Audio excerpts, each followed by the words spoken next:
Why, hello there, friends. Welcome back to the channel. My name is Sohum, and I'm on a mission to spread peace, love, and positivity through music. Today, I'll be giving a first-time reaction to the Manhattan Transfer. We'll be checking out two of their songs, which should give us a better idea of who they are and what they're about.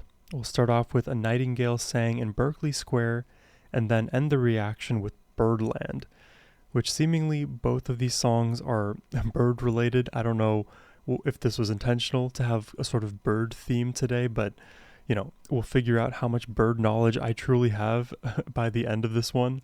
I'm excited to hear this for the first time, and that is all thanks to Emond the Gentle for making this donation request.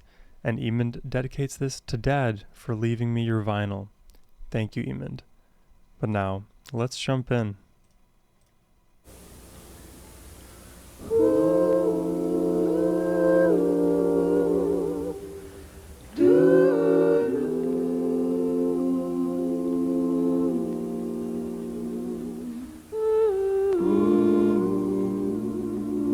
We have four, it's a quartet, vocal quartet. That certain night, the night we met, there was magic abroad in the air. Oh, wow. There were angels dining at the Wow. Ritz, and a nightingale sang in Berkeley Whoa. Square. Whoa. Forgive me for my music theory ignorance here, but what are these chords that they're singing? Why do they feel so resonant and dissonant at the same time? And it's not dissonance at the pitch level, it's more dissonance texturally.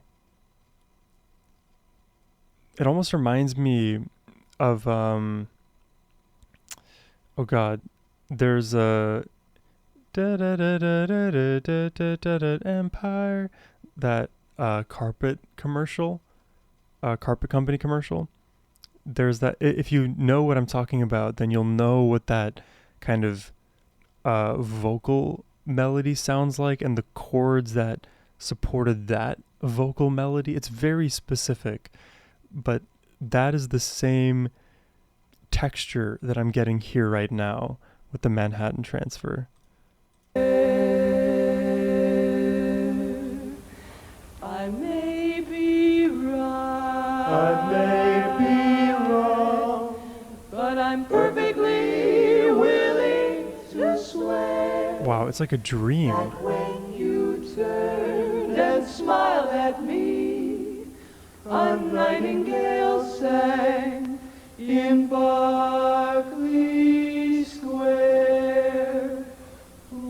It's like a warm evening breeze listening to this. The moon that lingered over London town, poor puzzled moon, he wore a frown. Oh, how could he know we two were so in love? Oh my god, the The chord. whole wide world seemed upside down.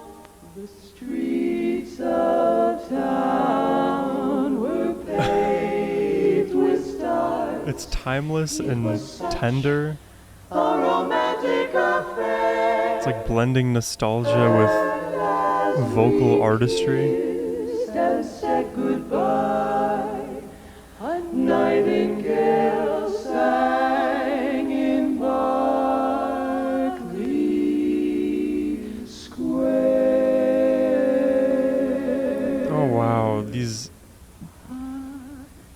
even here you notice, so they do get dissonant in pitch at times as well, but it happens so incrementally. It also happens very smoothly, so I think they just choose when they want to transition smooth or more like stair-stepping. How do I describe this style? It almost feels like, and am not an authority on this at all, so feel free to correct me. This feels like the music I might hear in like the 1950s, maybe 1960s. Even though this was, I think, 1979. That's just the vibe I get. This like very dreamlike, romantic, smoky vocal jazz tune.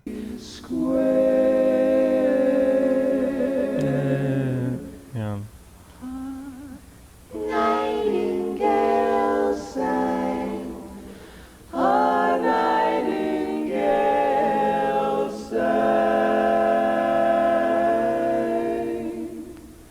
The streets of town were paved with stars.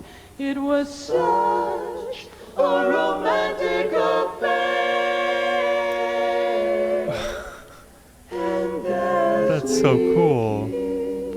And said goodbye, a nightingale sang in Berkeley Square.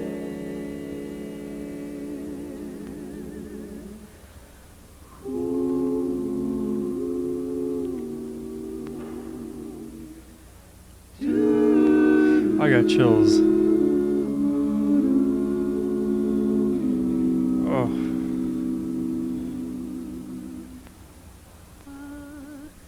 Nightingale sang in Berkeley Square.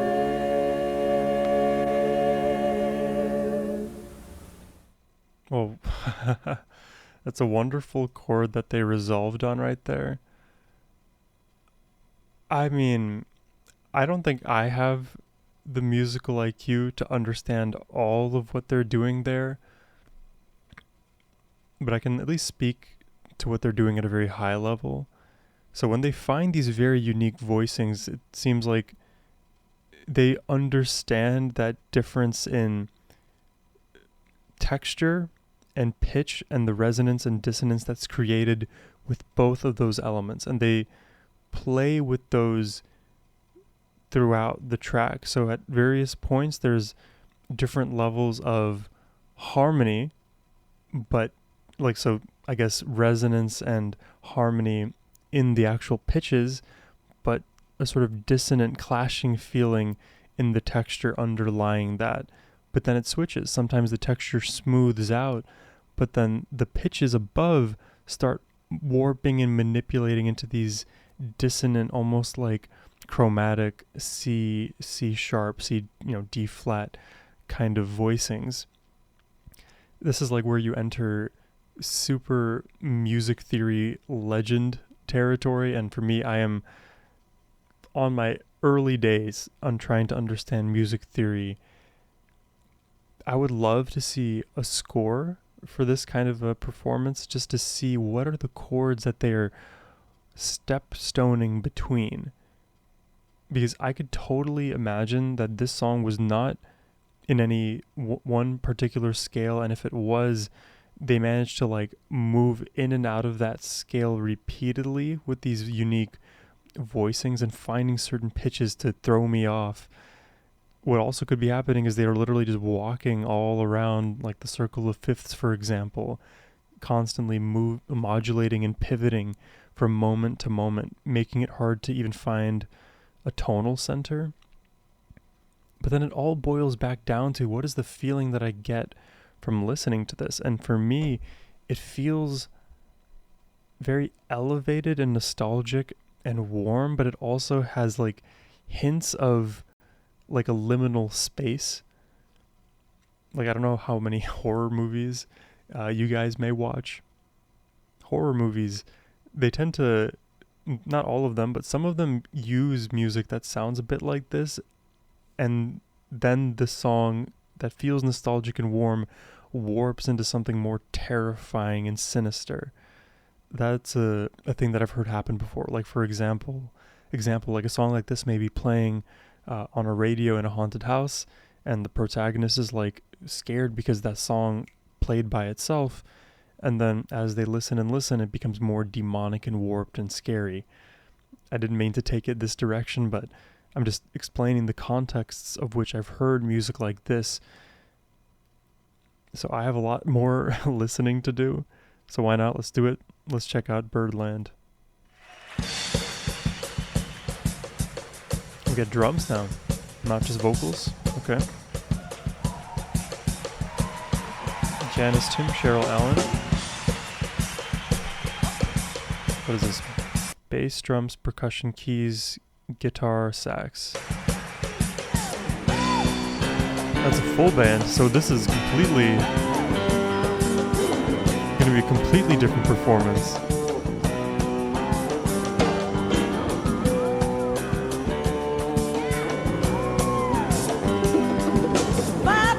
Years from Birdland, and I'm still preaching the rhythm.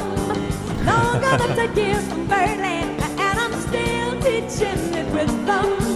Years from the land of the bird, and I'm still feeling the spirit.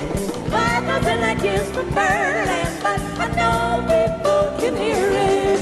Bird made it, bird made it, bird heard it, then played it, well said it. Birdland, it happened down in Birdland. It's kind of jazzy, this one.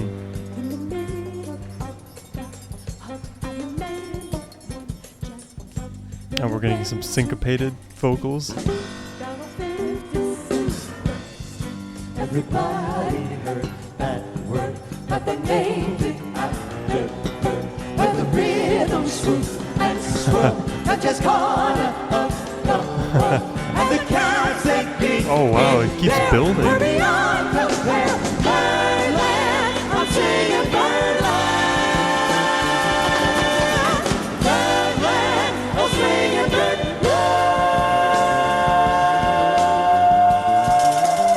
Hey, you turned me on, really?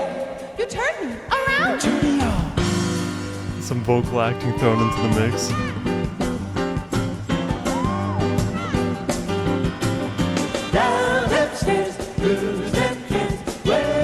This kind of feels like, not that I've ever been in choir, but this feels like what a jazz choir might sound like, which totally may be wrong. Down upstairs, through them kids, where down in Birdland, go to swim, Bob was king, where down in Birdland, Birdland, where down in Birdland, was way through, train came to, where down in Birdland, love these chords.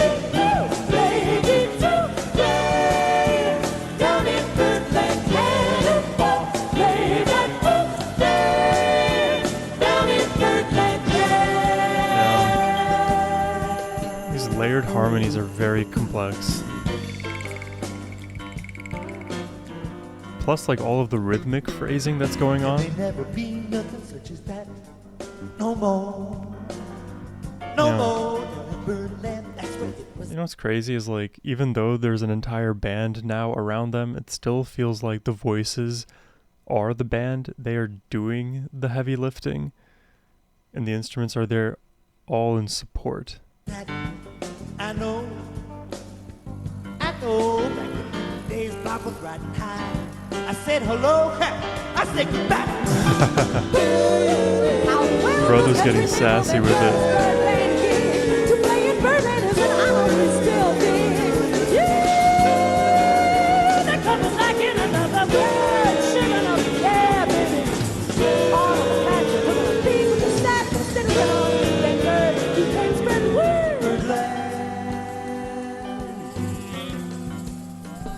Yes, indeed it did. Yes, indeed it did. Yes, indeed it did. Parker played in Birdland. Yes, indeed it Yes, really indeed it really did. Yes, indeed Told it the did. truth, played down in Birdland. I love the up and Yes, down they indeed go. it did. They're having fun with it. Parker played in Birdland. Yes, indeed it really did. Charlie Parker played in Birdland. Birdland,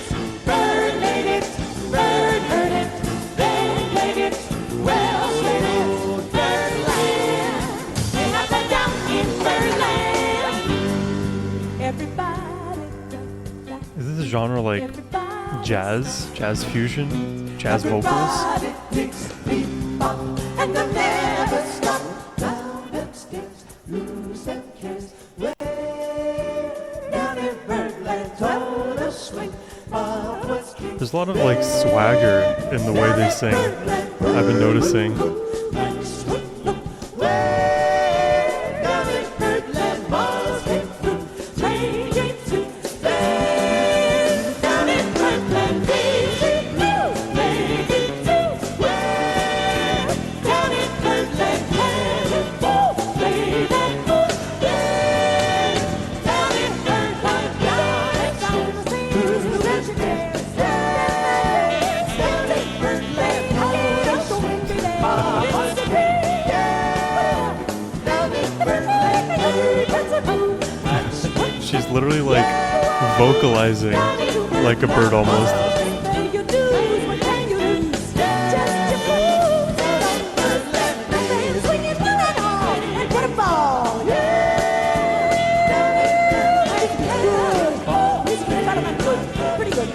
And maybe Janice, one of the, and Cheryl.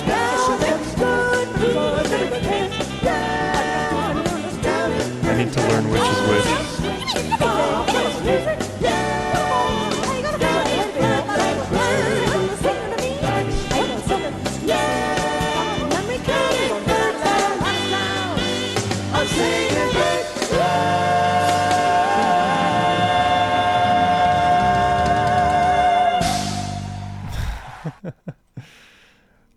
Wow. That is definitely the first time on this channel hearing something like this. I think jazz. It just has to be jazz. And even knowing that label, it doesn't help me to digest more of what they were doing, because so much of the goodness in what they were doing just comes from their coordination with one another.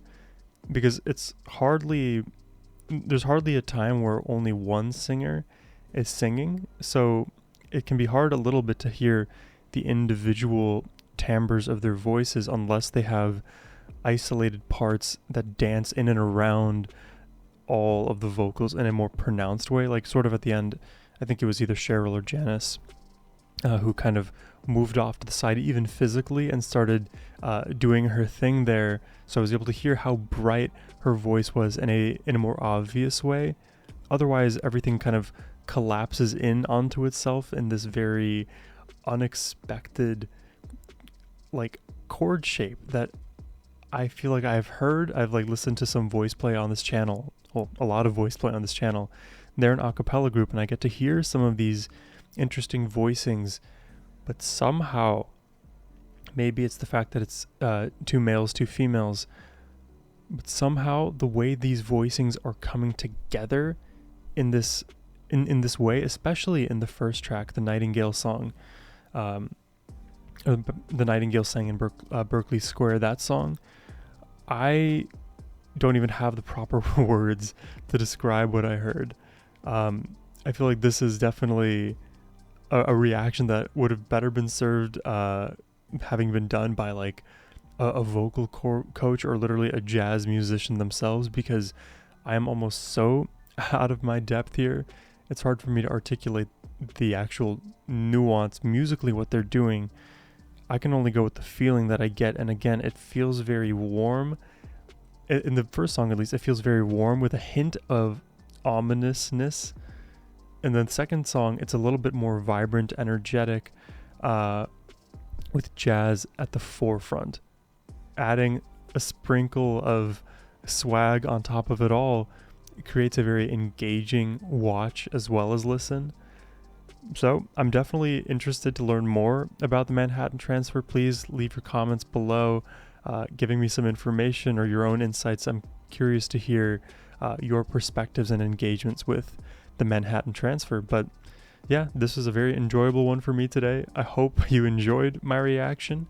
If you did and would like to request one yourself, you can always do so by clicking the first link in the description box below. But as always, my friends, have a wonderful rest of your day. Take care and peace.